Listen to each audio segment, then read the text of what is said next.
están en la plataforma Zoom y también a los hermanos que están por la plataforma de Facebook, ¿verdad? Sean bienvenidos. Vamos a dar comienzo con una oración. Voy a pedirles que puestos en pie cerremos nuestros ojos y nos concentremos y demos gracias al Señor por este tiempo que el Señor nos permite compartir. Padre Celestial, Señor, venimos ante ti, nos acercamos, Padre, en el nombre de Jesús, tu Hijo amado, Señor, y en su nombre, Padre, damos las gracias, Señor, por habernos traído hasta aquí, Señor, en esta tarde, Padre. Igual a los hermanos que vienen en camino, Señor, damos las gracias. También por los hermanos que logren conectarse al Zoom, Señor. Padre, muéstrale, Señor, tu amor, Padre, tu gozo, Señor. Que ellos sientan, Señor, que están cerca de tu presencia, Señor. Que ellos reciban, Señor, tu bendición, igual nosotros aquí en este lugar, Señor. Padre, oramos por el hermano que trae la enseñanza, Señor, que viene en camino. Oramos por nuestro hermano Stephen, Señor, para que tú des sabiduría, Señor, y que tu palabra, Señor, nos fortalezca, nos redarguya, Señor, y nos instruya, Padre, para continuar, Señor, pegados a ti, Señor, como tú has mandado, Señor, en tu palabra. Señor, gracias. Gracias, Padre, por todo, Señor, la reunión que es en tu nombre, Señor. En el nombre de Jesucristo oramos y damos gracias. Amén. Vamos a tener una corta lectura, hermanos, en San Juan 16, versículo 25. Yo lo invito a que tome su Biblia ahí y juntos pues leamos, llevemos la lectura y vamos a leer hasta el versículo 30. Y dice, hermanos, estas cosas os he hablado en alegorías. La hora viene cuando ya no os hablaré por alegorías, sino que claramente os anunciaré acerca del Padre. En aquel día pediréis en mi nombre, y no os digo que yo rogaré al Padre por vosotros, pues el Padre mismo os ama, porque vosotros me habéis amado y habéis creído que yo salí de Dios. Salí del Padre y he venido al mundo otra vez. Dejo el mundo y voy al Padre. Le dijeron sus discípulos, he aquí ahora hablas claramente y ninguna alegoría dices. Ahora entendemos que sabes todas las cosas y no necesitas que nadie te pregunte, porque por esto creemos que has salido de Dios. Amén. Pues nosotros, hermanos, hemos creído, no hemos visto al Señor, pero hemos recibido su llamado en nuestro corazón. Pues Él nos ha acercado, ¿verdad? Por medio de su llamado. Y ahora pues estamos escuchando la palabra, nos reunimos en su nombre. Vamos a cantar en su nombre ese himno precioso que el hermano Oscar Zelaya preparó. Así que le invito al hermano que vaya pasando para que juntos entonemos este himno al Señor.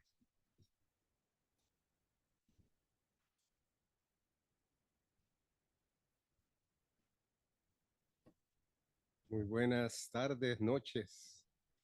Hermanos, que Dios nos bendiga a todos en esta tarde. Y vamos a celebrar cantándole al Señor en esta tarde hermosa. Y bueno, vamos a entonar el himno 352, pero dice en el himnario de la iglesia estos versículos.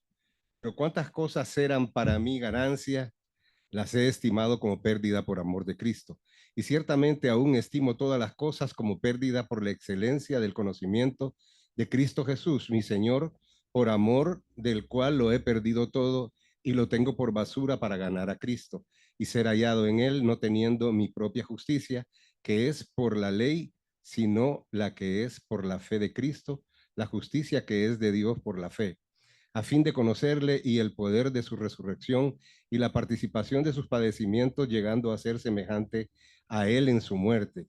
Si en alguna manera llegase a la resurrección de entre los muertos, no que lo haya alcanzado ya que ni ya sea perfecto, sino que prosigo por ver si logro asir aquello para lo cual fui también asido por Cristo Jesús. Hermanos, yo mismo no pretendo haberlo ya alcanzado, pero una cosa hago, olvidando ciertamente lo que queda atrás y extendiéndome a lo que está delante, prosigo a la meta, al premio de supremo llamamiento de Dios en Cristo Jesús. Un poquito largo, hermano, pero ahí está en el himno. Así que vamos a cantar este precioso himno. Ya pertenecemos al Señor. Canten conmigo.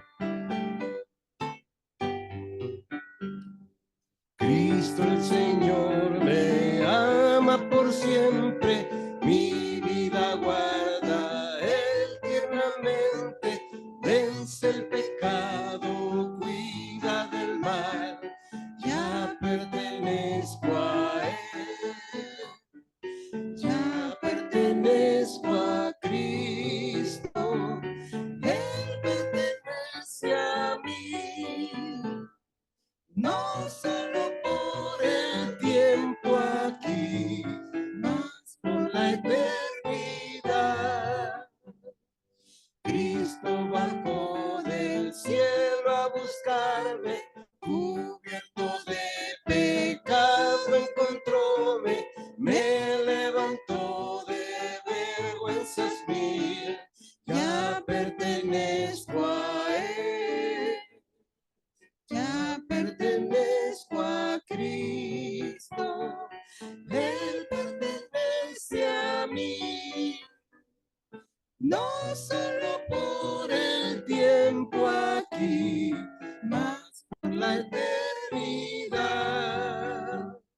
Gozo indecible inunda mi alma, ya liberado estoy, mi vida llena está de felicidad, ya pertenezco a Él, ya pertenezco a Cristo, Él pertenece a mí. No solo por el tiempo aquí, mas por la eternidad.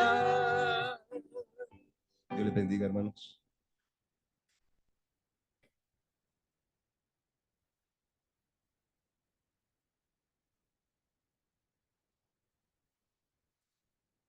Amén. Pertenecemos al Señor, hermanos. Amén. Así es. El Señor pues nos ha llamado. Ahora vamos a tener las noticias del fin. Nuestra hermana Sandra Maya, ella va a tener la lectura en esta tarde.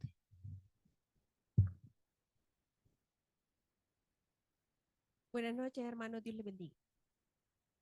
Japón ha tomado una decisión histórica ante la incertidumbre de Estados Unidos, desplegar misiles que alcanzan Corea del Norte y China. En enero se dio un hecho inusual en varias islas de Japón. Todas comenzaron una serie de simulacros para evacuar la zona en la mayor brevedad. El esfuerzo se explicaba a partir de su geografía. Están cerca de Taiwán, zona conflictiva con China. Unas semanas después, otra noticia situaba a la nación nipona sobre aviso. La retirada de las tropas estadounidenses en Okinawa había comenzado. Otra vez, China volvía a aparecer en el marco. Ahora Japón ha tomado una decisión. Reforzar la defensa. Japón planea despegar misiles de largo alcance de aproximadamente 1,000 kilómetros en su isla meridional de Kyushu. Esto significa que tendrían la capacidad de llegar a objetivos en Corea del Norte y las regiones costeras de China. La decisión responde tanto a las crecientes amenazas en la región como a la incertidumbre generada por la postura de la administración de Donald Trump sobre tratados de seguridad con Japón. Según el informe de la agencia Kyodo News, estos misiles serán ubicados en 2 bases militares ya operativas y forman parte de la estrategia japonesa de capacidades de contraataque en caso de agresión.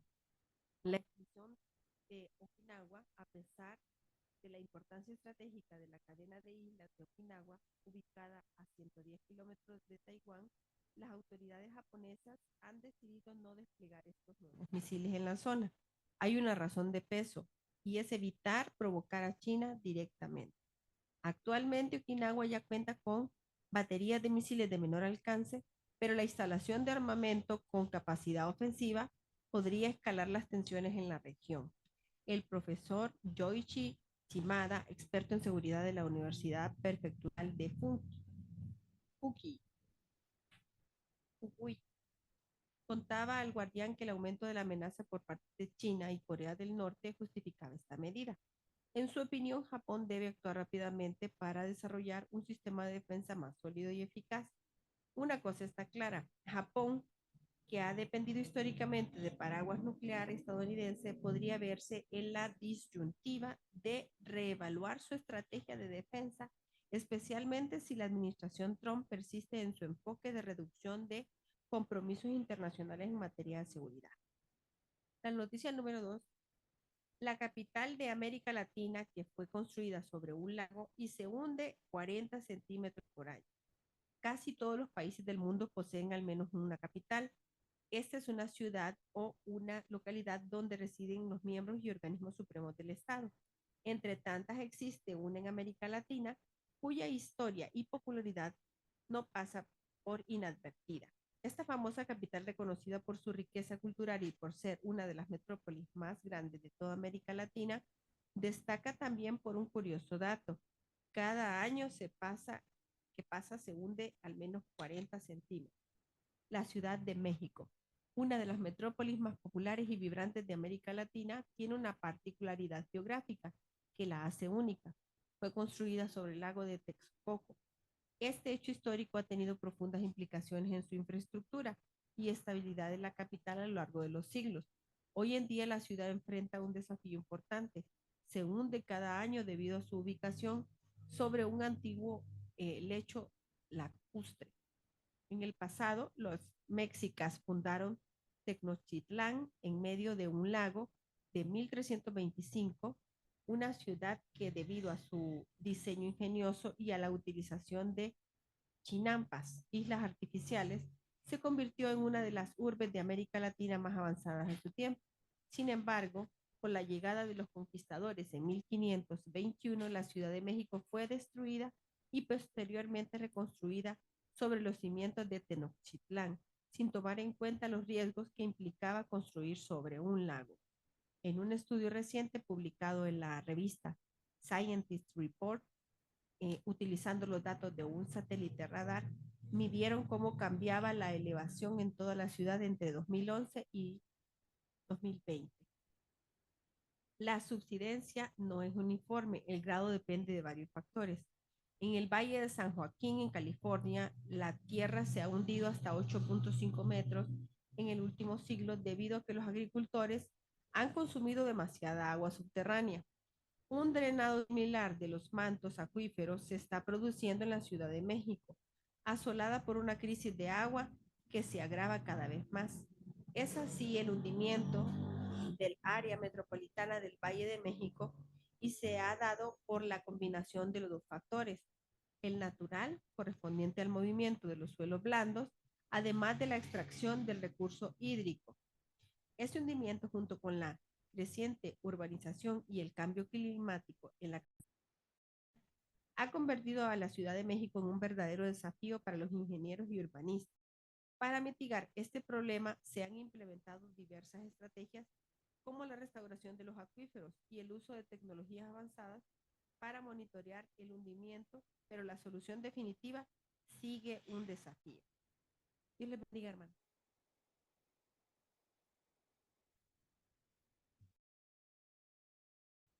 Ok, hemos escuchado las noticias del fin. Ahora vamos a tener la información que resta para la semana, hermanos. A continuación, pues, para este domingo 16 de marzo de 2025, el 29 de marzo, perdón, hermano, tendremos el dispensario médico gratuito, ¿verdad? O sea, este próximo sábado 29 de marzo. ¿Verdad? Siempre con los servicios de atención médica, especialistas en el dolor, atenciones odontológicas, medicina general y atenciones psicológicas orientadas bíblicamente. Así que recuerden, hermanos, que se continúa con el dispensario médico gratuito, ¿verdad? La fecha el 29 de marzo. ¿Verdad? La entrada siempre, o el inicio, perdón, 7 de la mañana hasta la 1 de la tarde, de verdad. También a los hermanos se les está informando que Estamos volviendo a tomar el formato original y desde el día jueves 3 de abril estaremos unificando el culto de doctrina para la vida con el culto de oración, ¿verdad? Ahora estamos todos invitados al culto de doctrina para la vida y oración. Ahí vamos a nutrirnos espiritualmente con el estudio sistemático de la palabra de Dios y expresaremos una genuina y directa comunión con Dios por medio de la oración congregacional. Todos en la congregación tenemos una cita los jueves de 6 a 7:40 de la noche. Todos los jueves, hermanos.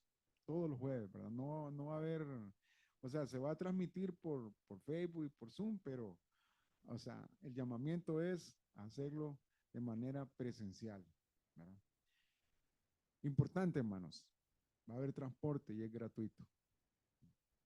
El otro, usted puede tener a su niño, traerlo. Aquí va a haber quien también se lo cuide mientras usted está escuchando la palabra del Señor. La vigilancia en el estacionamiento también la vamos a tener. Y sobre todo, estaremos compartiendo en comunión con nuestros hermanos de la congregación.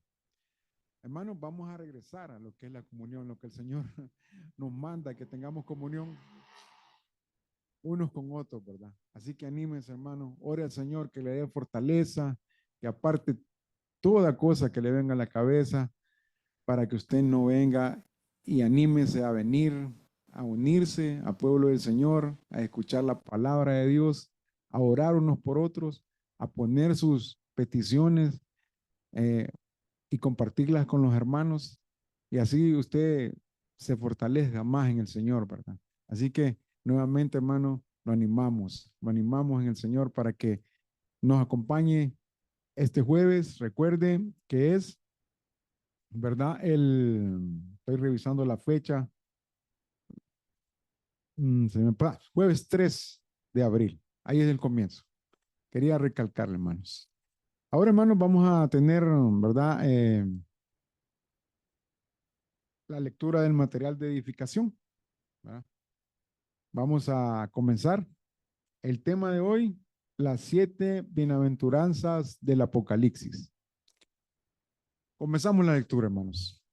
El número 7 se repite varias veces a lo largo del Apocalipsis, simbolizando plenitud y posiblemente complementando la culminación de la creación en 7 días en Génesis 1 y versículo 2.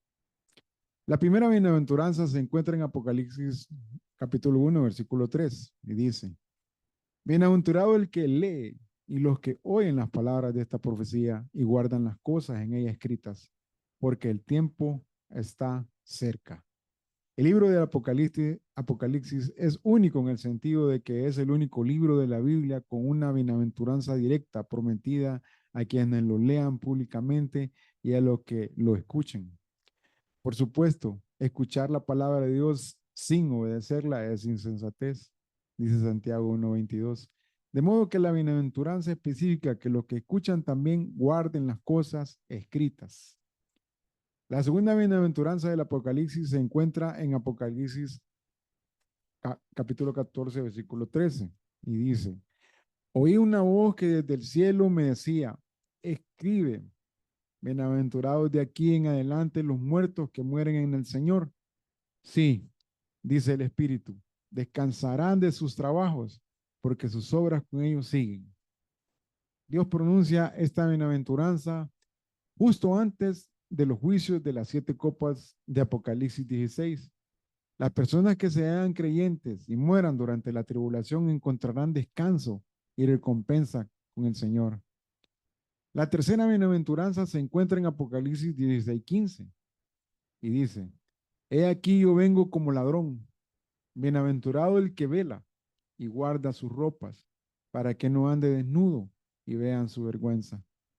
Jesús advierte a aquellos en la tribulación, justo antes de la batalla de Armagedón, que él pronto vendrá como un ladrón. Aquellos que crean en él serán bienaventurados. La cuarta bienaventuranza se encuentra en Apocalipsis 19:9 y dice: Y el ángel me dijo: escribe, bienaventurados los que son llamados a la cena de las bodas del Cordero. Y me dijo: estas son palabras verdaderas de Dios. Esta cena de las bodas entre el Cordero y su novia, la iglesia, tendrá lugar en el cielo y el pueblo de Dios de todas las épocas estará presente para celebrarlo. Un banquete de bodas es una imagen común del reino en las escrituras. Usted puede revisar Mateo 22:1, Mateo 14, eh, Mateo capítulo 25, versículos de 1 al 3. Usted va a ver las menciones del banquete de bodas. Y la quinta bienaventuranza se encuentra en Apocalipsis 26. Bienaventurado y santo el que tiene parte en la primera resurrección. La segunda muerte no tiene potestad sobre estos, sino que serán sacerdotes de Dios y de Cristo y reinarán con él 1000 años. Las varias resurrecciones que se mencionan en la Biblia se dividen en dos categorías generales. La primera resurrección es la de los justos y la segunda la de los injustos. Daniel 12:2, Lucas 14:14 y Hechos 24:15 mencionan estas resurrecciones. La primera resurrección conduce a la vida eterna. La segunda resurrección conduce a la muerte segunda, dice Apocalipsis 20:13 al 15. La sexta bienaventuranza se encuentra en Apocalipsis 22:7.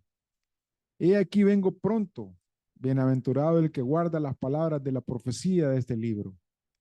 De nuevo, Jesús promete una bienaventuranza a quienes guarden u obedezcan las enseñanzas del Apocalipsis. Leer y escuchar la palabra no es suficiente, sino va seguida de la obediencia.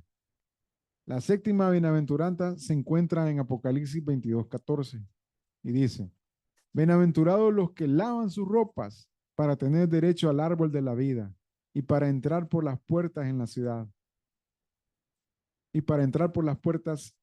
Perdón. La salvación viene por tener las vestiduras lavadas en la sangre del Cordero, dice Apocalipsis 7:14.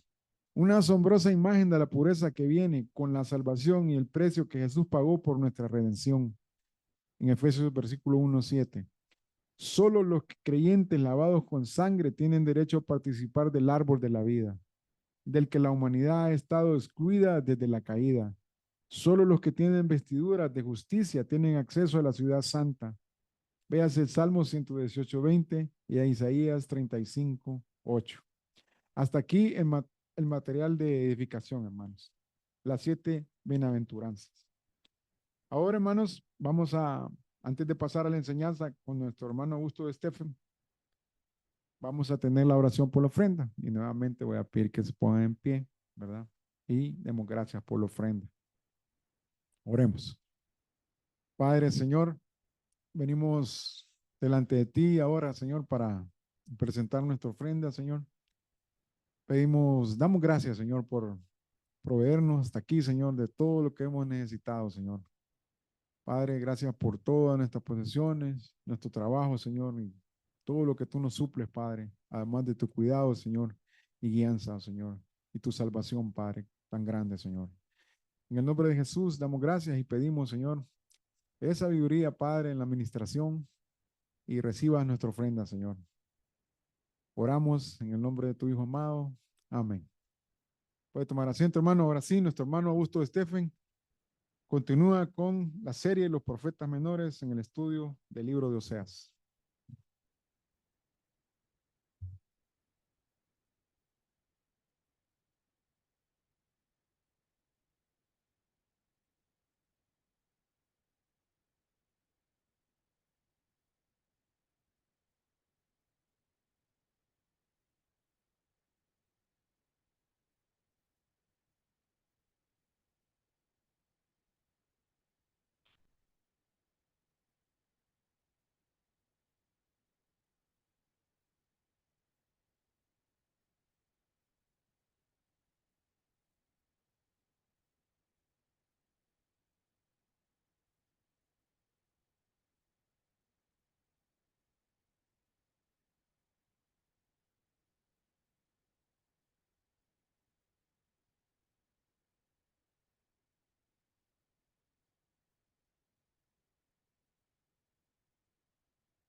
Entonces, ¿cómo están todos, hermanos? Así no llegamos, ¿verdad? Bueno, ahí me agarró un tráfico tremendo allá por Villavieja, ¿verdad? Esperé como casi 40 minutos, pero lo bueno es que estaba despejado, ¿verdad? Estaba despejado acá. Y sí, estaba pensando en eso, que no iba a poder llegar a tiempo, pero qué bueno que sí, ¿verdad? Hubo vía despejada hoy. Bueno, hermanos, vamos a continuar con el estudio del día de hoy. Vamos por el capítulo 7 del libro de Oseas.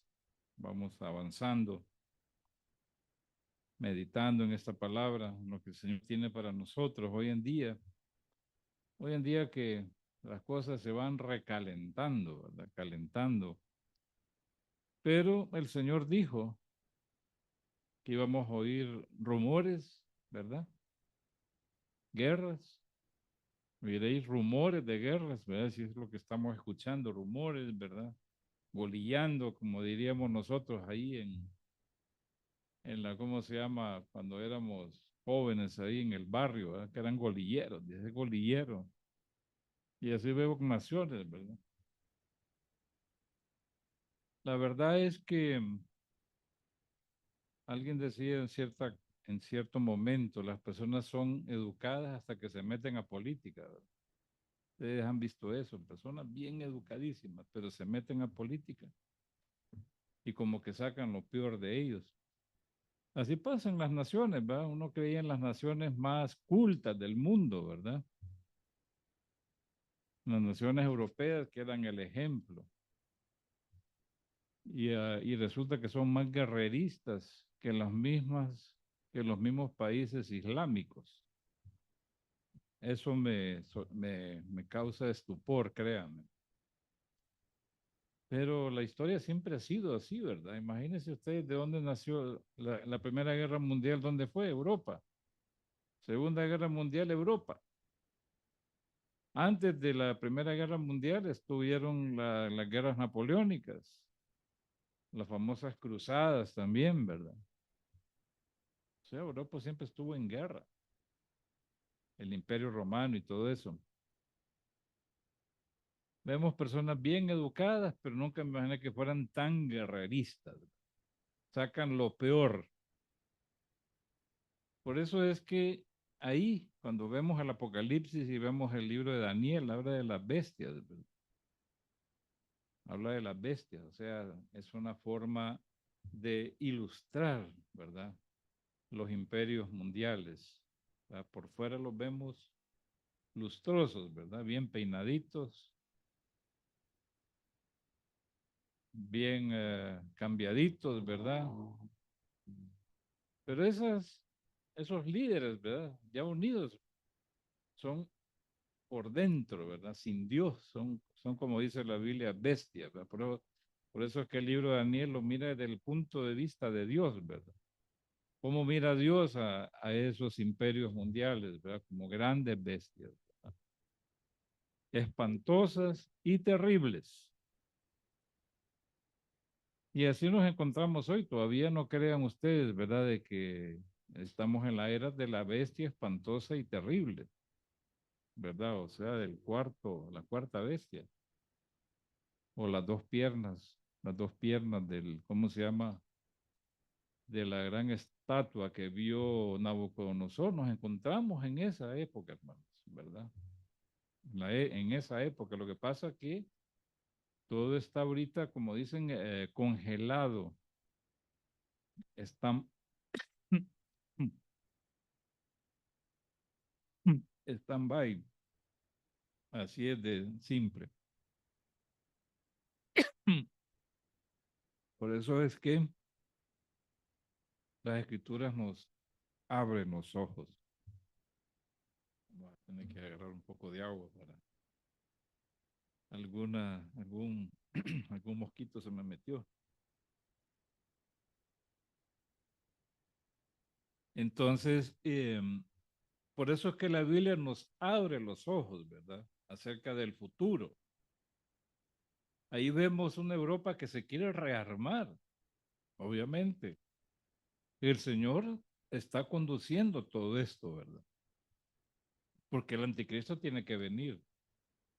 Tiene que venir, por supuesto, a un imperio romano restaurado, pero no tiene que venir a un imperio romano débil, no fuerte, militarmente hablando, políticamente hablando, con esa capacidad para dominar, porque eso es lo que buscan, dominar, controlar a cada persona.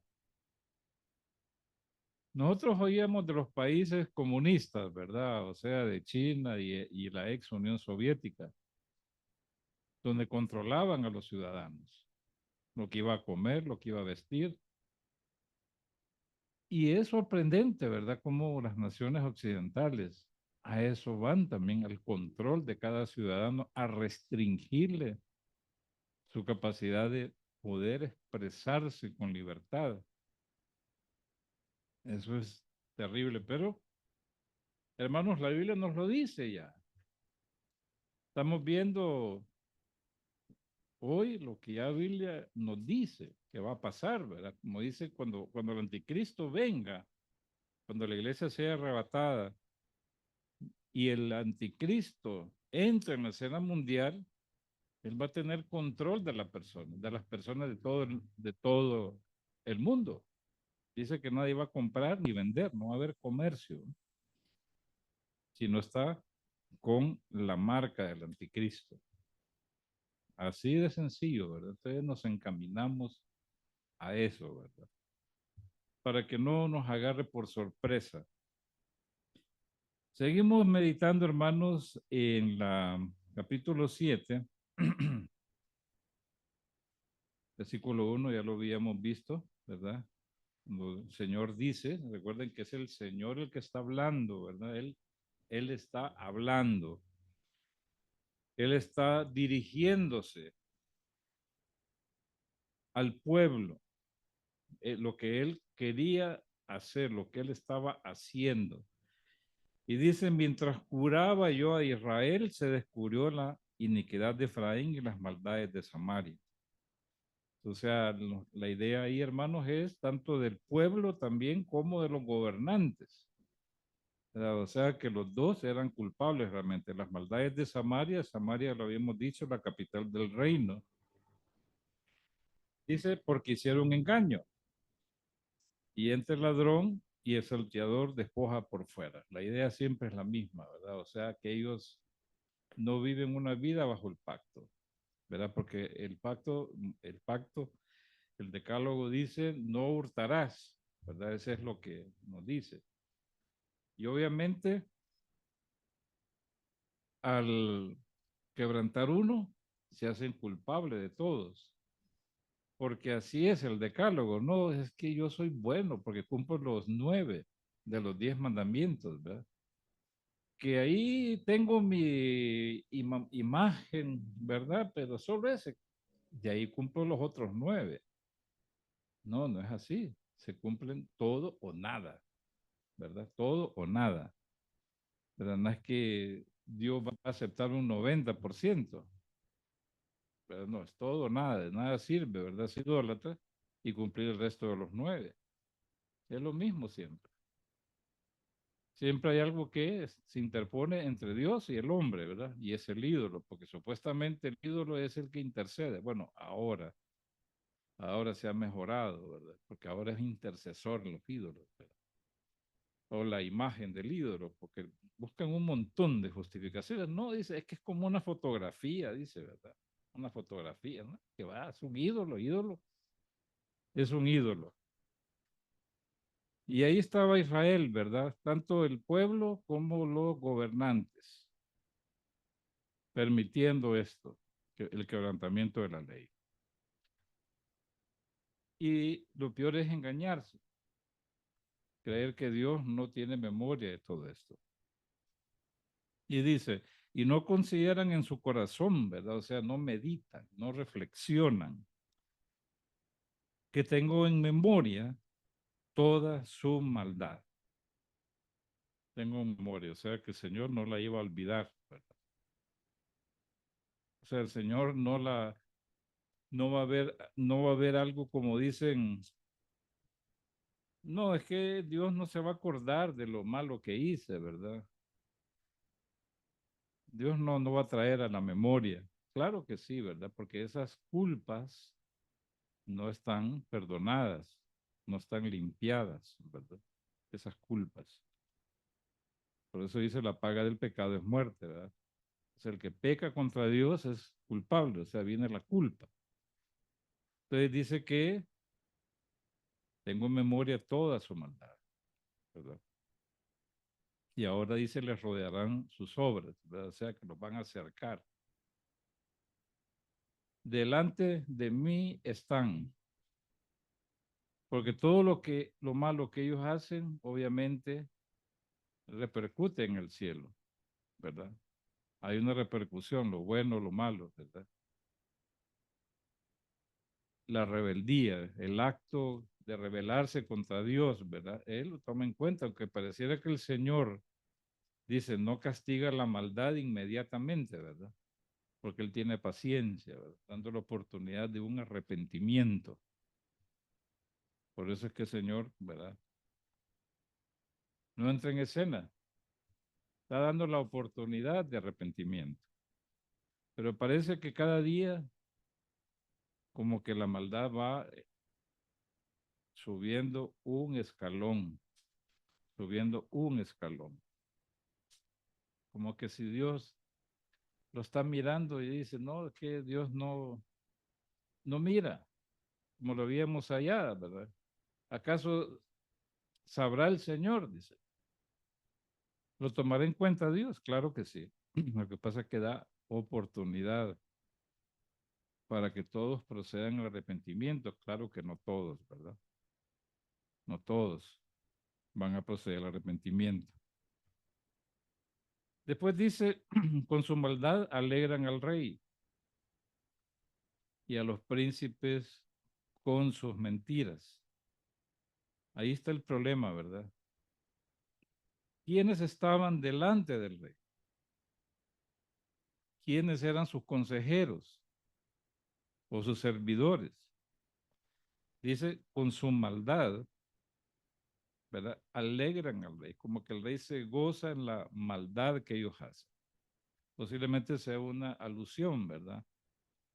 A varios crímenes cometidos. Pero lo que dice ahí es muy claro, ¿verdad? O sea, que cómo buscaban agradar al rey, asesinando quizás, ¿verdad?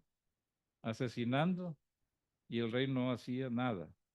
Así como hizo Acab para obtener una heredad, ¿verdad?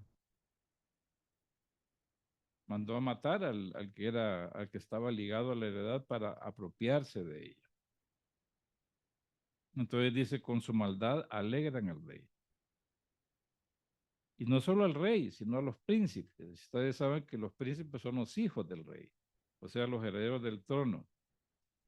Pero también con sus maldades y con sus mentiras.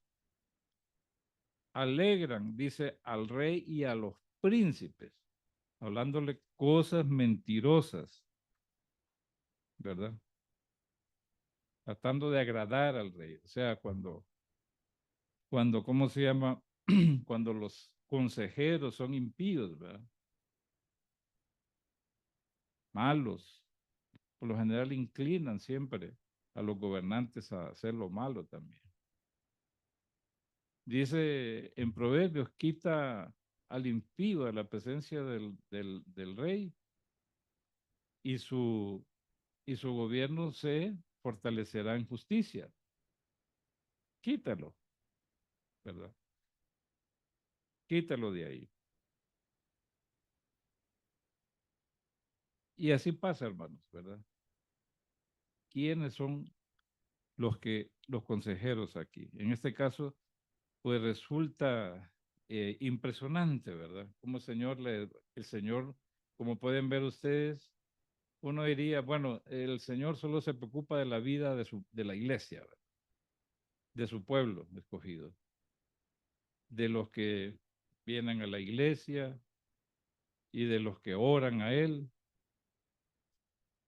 Pero el Señor no solamente tiene que ver con el pueblo, ¿verdad? Ahí tenía que ver también con sus gobernantes, ¿verdad? Tiene que ver, ¿verdad? Porque toda autoridad viene de parte del Señor, ¿verdad? Él pone y quita, ¿verdad? Los gobernantes, porque Él es soberano. Y nadie le dice qué haces, ¿verdad? Él es soberano. Estas maldades, por supuesto, miren, si uno revisa, ¿verdad? Si uno se va a un pasaje paralelo, por ejemplo, quiero que vayan ustedes al libro de Isaías.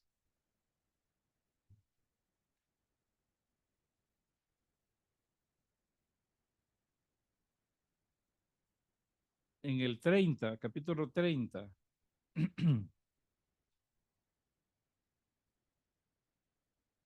versículo 1 dice, hay de los hijos que se apartan, dice Jehová, para tomar consejo y no de mí, para cobijarse con cubierta y no de mi espíritu, añadiendo pecado a pecado.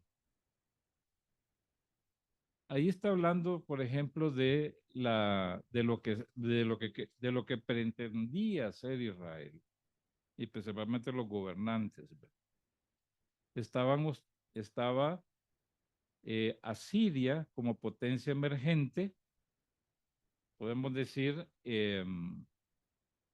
ya había tomado varias ciudades fortificadas del Reino del Sur y venía contra Jerusalén ahora. Entonces el rey toma una decisión. Bueno, ese es un ejército poderosísimo, los asirios, ¿verdad? Y además que eran crueles. Entonces busquemos la ayuda de Egipto, ¿verdad? Busquemos la ayuda de ellos. Eh, por eso dice el Señor acá, de los hijos que se aparten, dice Jehová, para tomar consejo, ¿verdad? Entonces el rey siempre tiene sus consejeros. Obviamente le exponen la realidad. Mira, tienes un ejército como la arena del mar, ¿verdad? Y nosotros somos un puñado, ¿verdad? No le vamos a poder hacer frente a esa potencia militar que viene contra nosotros. Entonces dice, toman consejo, pero dice, no de mí, como que el Señor estaba diciendo, bueno, el rey escuchó a los consejeros, ¿verdad? Pero no escuchó el consejo del Señor a través de un profeta. En ese tiempo estaba Isaías como profeta, ¿verdad? En el capítulo 31, dice ahí, ya vimos anteriormente en el 30, toman consejo, ¿verdad? No de mí, dice el Señor. Y después dice, hay de los que descienden a Egipto por ayuda y confían en caballos y su esperanza ponen en carros porque son muchos y en jinetes porque son valientes y no miran al Santo de Israel, dice, ni buscan a Jehová. O sea que aquí vemos una actitud de Israel. Aquí vemos al pueblo como queriendo decir, bueno, el Señor está diciendo, ustedes van a descender, ¿verdad? Van a descender para buscar ayuda de parte de Egipto, que obviamente en aquel tiempo era una potencia militar, ¿verdad? Para hacerle frente, obviamente, a la amenaza que eran los asirios. Pero aquí hay un problema también, y es que no crean que solo era, ¿verdad? Que solo era porque tenían poder militar los egipcios, poder militar, sino también porque recuerden ustedes que el faraón, rey de Egipto, decide ser un Dios, ¿verdad? Al tal punto que él dice, que él dijo, ¿verdad? Yo creé el río Nilo. El río Nilo yo lo hice. Hasta ese punto llegaron. Obviamente es impactante, ¿verdad? Es impactante. Entonces dijeron, bueno, busquemos la ayuda de Egipto. Si es casi un dios él. Casi un dios. Entonces, y además tiene un poderosísimo ejército, ¿verdad? Y la vamos a poder hacer frente a los asirios, ¿verdad? Porque tienen, como dice ahí, tienen carros, como diríamos hoy, ¿verdad? Tienen blindados, ¿verdad? Tienen hoy bastante blindados. Son valientes además, ¿verdad? Además de todo eso, pues no tienen temor a la guerra. Tienen caballos, jinetes y todo, ¿verdad? Miran el pueblo y no solo mira a Egipto, sino que desciende a Egipto, ¿verdad? Y entonces el Señor dice, y no miran al Santo de Israel, ni buscan a Jehová, ni buscan a Jehová. Eso es interesante, fíjense ustedes, ¿verdad? La falta de fe de cómo se llama, de los gobernantes, ¿verdad? En el Señor, ¿verdad? Obviamente, su falta de fe la llevaron a una expresión, ¿verdad? A una manifestación, porque enviaron una embajada a Egipto. Y no solamente la embajada, sino que iban con obsequios, ¿verdad? Para el faraón, ¿verdad? Equivalía a no buscar al Señor. Le estaban dando la espalda al Señor. O sea, no me buscan a mí, sino que buscan a Egipto. Le dan la espalda al Señor, ¿verdad? Confiar en Él, confiar en todo eso. Después de eso dice, pero Él también es sabio. Él también es sabio. O sea, como queriendo decir, el Señor le está diciendo, miren, no crean que la decisión de ustedes es sabia, ¿verdad? A mí no me buscan, pero lo que han hecho ustedes tampoco es sabio. Entonces dice, pero Él también es sabio. El Señor es más sabio que todos. Y lo peor de todo dice, traerá el mal por esa acción que han tomado y no retirará sus palabras. En pocas palabras, lo que Él ha dicho lo va a cumplir. Eso es lo que está diciendo. Lo que sale de mi boca, yo lo voy a cumplir, ya sea para mal o ya sea para bien. Se levantará pues contra la casa de los malignos y contra el auxilio de los que hacen iniquidad. Aquí cuando dice que se va a levantar es como un rey que está sentado, pero en eso le llegan noticias, ¿verdad? Noticias que no son buenas. Y en eso se levanta. ¿Cómo es posible eso? Así como cuando también uno se está sentado en el comedor o está en un escritorio, ¿verdad? Sentado y de repente atraen una noticia. Entonces esa emoción lo hace como levantarse a uno. Aquí el Señor dice se levantará. Obviamente lo que está diciendo ahí, ¿verdad? Que Él va a actuar en forma muy resuelta. Entonces dice se levantará. Y miren contra quién se va a levantar. Contra la casa de los malignos. Obviamente la casa de los malignos se refiere al reino, ¿verdad? Al reino, al rey, a sus servidores y a sus príncipes. Contra la casa de los malignos. Y no solamente contra la casa de los malignos también, sino contra aquellos, contra el auxilio. ¿Quién es el auxilio, hermanos? Egipto. Faraón, rey de Egipto, se va a levantar el Señor contra ellos, ¿verdad? Contra el auxilio de los que hacen iniquidad. Entonces la casa del rey lo habla como de malignos y que practican iniquidad, ¿verdad? O sea, que no respetan ninguna ley. Y el auxilio es el rey de Egipto.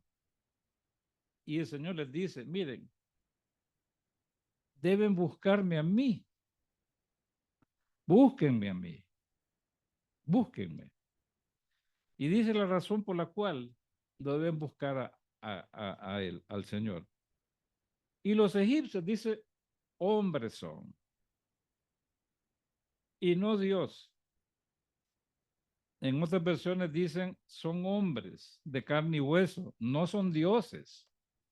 Como les digo, Faraón se había erigido como una especie de Dios, pero como el Señor les quita la venda y les dice, miren, ellos no son dioses, son hombres, como ustedes, ¿verdad? Y dice, y sus caballos que son carne. Dice, no espíritu. O sea, lo que como queriendo decir, no tienen ese poder.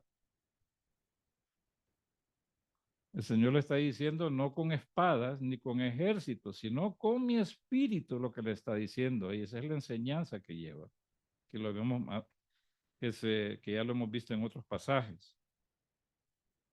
Sus caballos, dice, son carne y no espíritu, de manera que al extender Jehová su mano, caerá el ayudador y caerá el ayudado, y todos ellos desfallecerán a una. Imagínense lo que va a pasar, ¿verdad?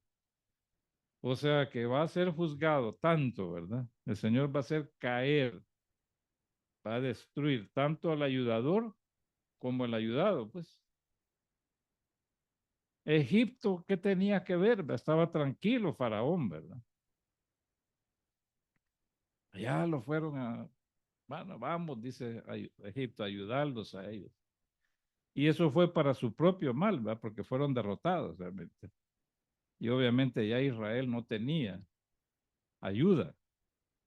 No le quedaba alternativa que buscar la ayuda del Señor. Y obviamente así lo hizo Ezequías. Todos desfallecerán, o sea, todos van a quedar desanimados, ¿verdad? Porque el Señor va a actuar contra ellos, el ayudador y el ayudado. Después dice el profeta Isaías, como queriendo decirles, doy un consejo, miren,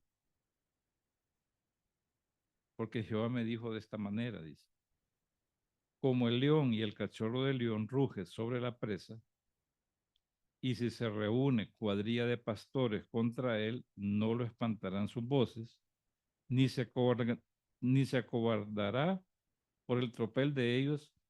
Así Jehová de los ejércitos descenderá a pelear sobre el monte de Sión y sobre su collado.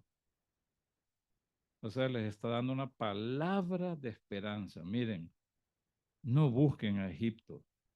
No les va a servir de nada. No les va a ayudar. Porque yo voy a juzgar tanto al ayudador como al ayudado, ¿verdad? Así de sencillo. Y el Señor les da una palabra acá. Y Isaías le dice, miren, yo escuché al Señor. Yo escuché, ¿verdad? ¿Verdad? Como el león dice, no se espanta cuando una cuadrilla de pastores viene. Así él va a actuar también. Así Jehová de los ejércitos descenderá a pelear sobre el monte de Sión. Es una promesa, ¿verdad? Como las aves que vuelan, así amparará Jehová de los ejércitos a Jerusalén, amparando, librando, preservando y salvando. Es una palabra de que no les iba a pasar nada aunque ellos estuvieran en desventaja numérica, aunque fueran los asirios como la arena del mar. Y entonces hay una palabra ahí, dice 6, volved a aquel contra quien se rebelaron profundamente los hijos de Israel. Porque en aquel día arrojará el hombre sus ídolos de plata y sus ídolos de oro, que para vosotros han hecho vuestras manos pecadoras. Entonces caerá Siria por espada, no de varón, y la consumirá espada, no de hombre. Y huirá de la presencia de la espada, y sus jóvenes serán tributarios. Es una palabra que el Señor les está dando de aliento. No busquen a Egipto. No lo busquen. No desciendan, a pesar de que descendieron, ¿verdad? Y aún los asirios, ¿verdad? Cuando llegaron y rodearon a Jerusalén, ¿verdad? Y le dijeron al rey, ¿verdad? Y bueno, rey, ¿tú en quién confías? Dice. Estás confiando, dice, en ese palo débil de Egipto, que si alguien se apoya en él, más bien se le va a atravesar la mano, o sea, hasta despreciando a los egipcios, ¿verdad? ¿O en quién confías? Confías en Jehová, ¿verdad? Mira, no has visto lo que yo le he hecho a otras naciones y mira cómo los dioses de ellos no los han librado. Y vemos que Ezequías, ¿verdad? Ahí reconoció, volvió al Señor y cómo el Señor le ayudó, ¿verdad? Porque esa misma noche, pues, el Señor destruyó a los asirios completamente. O sea que esta palabra realmente sí llegó. Y estas cosas, hermanos, nos enseñan, ¿verdad? Nos enseñan dos cosas, ¿verdad? Yo hice hasta un pequeño esquema acá, ¿verdad? Ascender o descender le llamo yo. Ascender significa buscar consejo y ayuda de parte del Señor, sabiendo de que su palabra, que Él no va a retirar sus palabras, todo lo que ha dicho acerca de su pueblo, como dice Apocalipsis, ¿verdad? No es que lo va a hacer, sino que hecho está, porque para Dios hecho está. O simplemente descender, caer, buscando ayuda en quien menos nos puede ayudar, buscando ayuda en el mundo, ¿verdad? Digamos que hagamos esa analogía, que Egipto es el mundo. Entonces, como pueblo de Dios hemos confiado en el Señor, ¿verdad? Hay problemas, hermanos, que nosotros podemos resolver, ¿verdad? Hay problemas sencillos, no podemos ser tampoco tan pasivos, ¿verdad? Que cualquier problema pequeño, que el Señor lo resuelva. No, hay problemas que el Señor nos da la sabiduría para resolverlos, ¿verdad? A veces una simple llamada resuelve un problema, ¿verdad? Pequeños. Pero hay problemas grandes que nos superan, ¿verdad? Que nos superan. Y esos problemas a veces, hermanos, insuperables, bueno, ¿qué hacemos? ¿Ascender o descender? Obviamente que, miren lo que pasa, ¿verdad? El mundo no nos puede ayudar, aunque aparezca que el mundo nos puede ayudar porque vamos a encontrar lo que necesitamos, fuerza, fortaleza, ¿verdad? No, es que son, así como Ezequías quería buscar a Egipto, ¿verdad? Porque había fortaleza y creía que Faraón era como un dios, ¿verdad? Pero el Señor les dice, no, los caballos, ¿verdad? Son hombres, no son espíritus, ¿verdad? Así de sencillo. Entonces, obviamente que aquí vemos palabra del Señor, ¿verdad? Animando a su pueblo. Esta ciudad nadie la va a tocar, ¿verdad? Porque como león, nadie lo va a espantar. Nadie va a espantar al rey Ezequías, ¿verdad? Porque él dice que la va a amparar, librar, preservar y salvar. Imagínense, son cuatro cosas que el Señor va a hacer, ¿verdad? Y lo que Él hace también, hermanos, nos incluye a nosotros, ¿verdad? Cuando dice que el Señor es nuestro gran sumo sacerdote, debemos tener presente eso.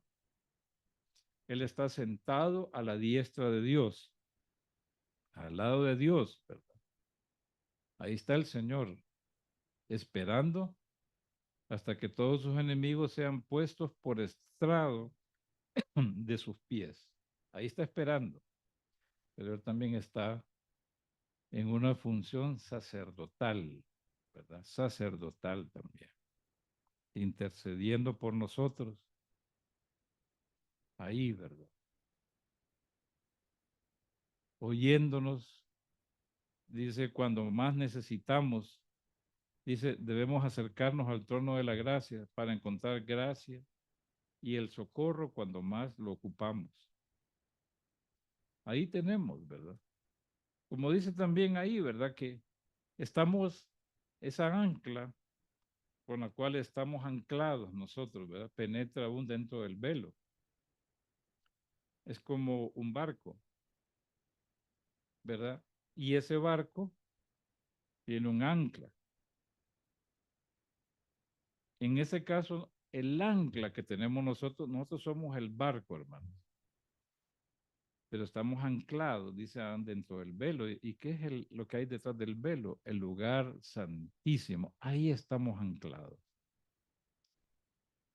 Entonces nosotros estamos como en el mar, ¿verdad? Y el mar, ustedes saben que el mar es agitado, vienen tempestades, tormentas, pero como estamos anclados ahí dentro del velo, ¿verdad? ¿Qué nos puede mover? Por eso dice Pablo, ¿verdad? Que ni la muerte ni la vida me podrán apartar del amor de Cristo, del amor de Dios. Nada en este mundo, ni ángeles, ni principados, ni potestades, nos podrán remover de esa posición que tenemos como hijos de Dios. Y si en algún caso, hermanos, somos removidos por pequeñas tempestades, porque siempre las hay, pensemos, bueno, en que estamos anclados, ¿verdad? Si las cosas ahí están escritas, ahí lo dice el Señor, ¿verdad? Estamos anclados ahí. Este es como una especie de, hermanos, un ancla un poco rara, ¿verdad? Pero digamos que somos el barco, pero es que esta ancla penetra dentro del velo. Pero habla del tabernáculo celestial, o sea que es un ancla que está allá anclada en el tabernáculo celestial, ¿verdad? No en el terrenal. O sea, todavía es más fuerte. Entonces, ese amarre, esa amarra que nos mantiene unidos, ¿verdad? Esa es la fe precisamente. Debemos pensar en eso. Reflexionemos en eso, hermano, ¿verdad? Cuando hay cosas insuperables, ¿dónde vamos a buscar ayuda? Iremos al mundo, no vamos a encontrar. De repente tal vez un aliento, una palmadita en la espalda, pero el problema siempre sigue, ¿verdad? Está ahí, pero Dios los disipa. Por eso dice que el Señor, cuando el salmista se encontraba en angustia, ¿verdad? O sea, que quiere decir que estaba angosto, porque de la palabra angustia, hermanos, es de angosto. Dice que el Señor lo levantó y lo sacó a un lugar espacioso, puso su pie sobre peña y entonces lo sacó el Señor a un lugar espacioso, ya no estaba en angustia. Entonces, yo digo, hoy en día ocupamos eso, ¿verdad? Las noticias a veces no son buenas, casi muy pocas noticias buenas escuchamos, ¿verdad? Bueno, a veces ahí pongo el bueno, dice, buenas noticias, ustedes oyen ahí, ¿verdad? En los noticieros, les tenemos buenas noticias, ¿verdad? Digo yo, alguna cosa positiva y qué va, ¿verdad? Tienda tal tiene una rebaja del 10%, ¿verdad? Para los que compren con su tarjeta de débito o de crédito, ¿verdad? Les tenemos buenas noticias, ¿verdad? La tienda tal, ¿verdad? Tiene lo que usted necesita, tiene televisores a mitad de precio. Caramba, esas qué noticias, man. Comerciales, eso, pero ¿en qué van a impactar, verdad? Mi vida, ¿en qué me van a ayudar? Son, ¿verdad? Y de ahí empieza el chorro de malas noticias, que no hay medicamentos en el seguro, ¿verdad? Que se reunieron los líderes, los líderes europeos para debatir si envían o no, ¿verdad? Militares a Ucrania a pelear con Rusia y un montón de cosas, ¿verdad? Pero la buena noticia es que ahí están los hermanos, están los televisores rebajados, ¿verdad? Esa es la buena noticia. Imagínense. Nada de sustancia, ¿verdad? Nada de sustancia. Aquí en la Biblia es buenas noticias también, ¿verdad? Para nosotros, los hijos de Dios. Malas para el mundo, ¿verdad? Malas para el mundo, obviamente. Porque dice la Biblia, el que en él cree no es condenado, ¿verdad? De su interior dice, correrán ríos de agua viva, hablando del espíritu que iban a recibir los que creyesen en él, ¿verdad? Y eso habla de frescura interior, ¿verdad? De paz interior, de la plenitud del espíritu. Pero el que no cree, dice, ya ha sido condenado, ¿verdad? Ya ha sido condenado. Recuerden que el Señor nos dijo, hermanos, en el mundo vamos a tener aflicción. Recuerden que la aflicción es algo que viene de afuera hacia adentro, o sea, algo que lo aflige a uno por fuera. Y el Señor lo dijo, confiad, dice, yo he vencido el mundo, ¿verdad? Confiad, ¿verdad? Lo que Él dice. Yo he vencido al mundo. El Señor Jesucristo dio el ejemplo ese, ¿verdad? ¿Verdad? Yo he vencido al mundo. Y si lo ha vencido, lo ha vencido. Eso no significa, hermanos, de que nosotros vamos a ir a conquistar el mundo, como piensan los, ¿cómo se llaman los neopentecostales? Vamos al frente, ¿verdad? Vamos a conquistar las naciones. Vamos a ofrendar, ¿verdad? Traigan el oro, la plata, los anillos, ¿verdad? Las cuentas de todo lo que tengan, ¿verdad? Yo se los voy a administrar, ¿verdad? Así es el concepto, ¿verdad? Pero no, el Señor siempre habló de otro tipo de aflicciones, de esas pruebas, ¿verdad? Que nos vienen. A veces nos vienen pruebas, hermanos, porque la prueba produce paciencia, ¿verdad? La prueba de nuestra fe. Pero hay que tener cuidado también, hermanos, porque a veces cosechamos mal, ¿verdad?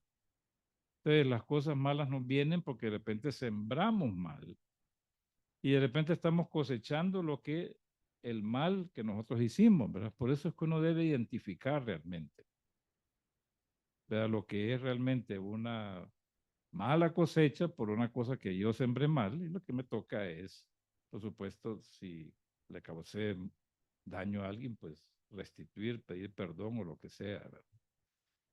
Lo que nos dice la palabra del Señor. Entonces, aquí estamos, ¿verdad? En el libro de Oseas. Aquí vemos entonces cómo con su maldad ellos alegran al rey, ¿verdad? Parece que Israel siempre ha sido así, ¿verdad? Aún en los tiempos de nuestro Señor Jesucristo, eran durísimos de corazón, ¿verdad? No querían creer en Él. Siempre andaban detrás de Él, pero no querían creer en Él, pero no creían en Él. A veces digo yo, hay dos tipos de personas, ¿verdad? Así como los fariseos, los saduceos, seguían al Señor, pero no porque creían en Él, ¿verdad? Pero hay otros que sinceramente lo seguían porque creían en Él, porque le decían, bueno, era el hijo de David, ¿verdad? Así hay hoy muchos seguidores, ¿verdad? Así eran los fariseos y saduceos, ¿verdad? Los doctores de la ley, ¿verdad? Lo seguían al Señor, pero para ver en qué lo agarraban. A eso lo seguían, ¿verdad? En qué lo agarraban, qué mal hacía. Así hoy en día hay muchas personas. Siguen al Señor, pero lo que andan buscando es lo que dice la Biblia, ¿verdad? ¿Qué dice la Biblia? Aquí hay contradicciones en la Biblia. Aquí hay cosas que no concuerdan, tratando de denigrar su palabra, ¿verdad? Tratando también de denigrar la iglesia. En las películas de hoy, qué cosas las que yo veo, créanme, cómo denigran a la iglesia evangélica, ponen ejemplos ahí. Pero es cierto, en la iglesia hay de todo, hermano, debemos pensarlo, ¿verdad? De hecho, los falsos profetas, ¿de dónde salen? Ellos salen eran de nosotros, dice Juan, pero no eran de nosotros, salieron de nosotros, pero eso no eran. Hoy en día lo mismo pasa. Miren, hay tantas sectas, cientos de sectas, ¿verdad? Y salen de las iglesias evangélicas, ¿verdad? La nueva era, de ahí salió de la iglesia evangélica, buscando otros senderos, ¿verdad? Más profundos, ¿verdad? Es como que hoy estaba con un colega y, y le decía yo, ¿qué problema tengo con este oído? Como que ando un motor generador constantemente por zumbido, ¿verdad? Igualito me pasa a mí, me dice. ¿Y sabe qué encontré? Me dice. Encontré una señora y dijo, no mire mal ese zumbido. Eso significa que usted ¿cómo se llama? Va escalando a otra dimensión y esos zumbidos que oye usted, dice, son precisamente los de otra dimensión, así que usted está escalando. No, le digo, yo digo que lo están engañando, mejor vayan del otorrino, le digo, de repente tiene mucha cera ahí, ¿verdad? Pero a todo le dan cuestiones místicas, hermano. El zumbido, pobre ingeniero, ahí dice, escucha que voy a buscar esa otra voz, porque es lo que me dijeron. No, le digo, porque ese problema lo tengo yo, ¿verdad?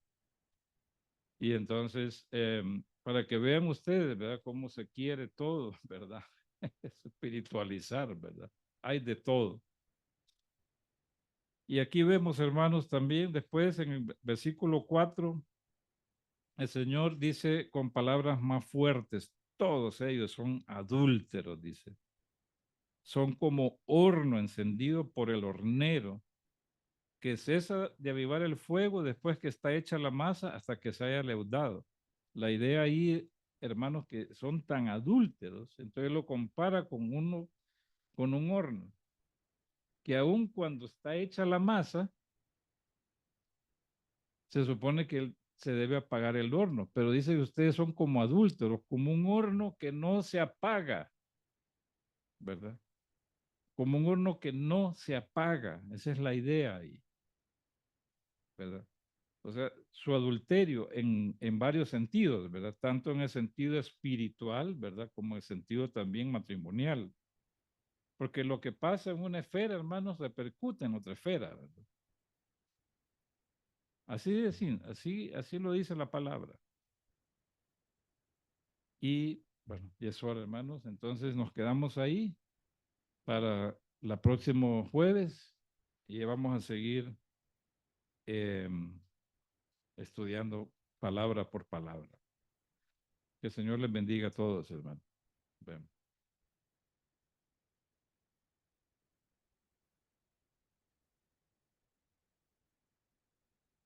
Gracias, hermano Stephen. Vamos a dar por finalizado este tiempo. Voy a pedirle que se pongan en pie y oremos al Señor. Demos las gracias.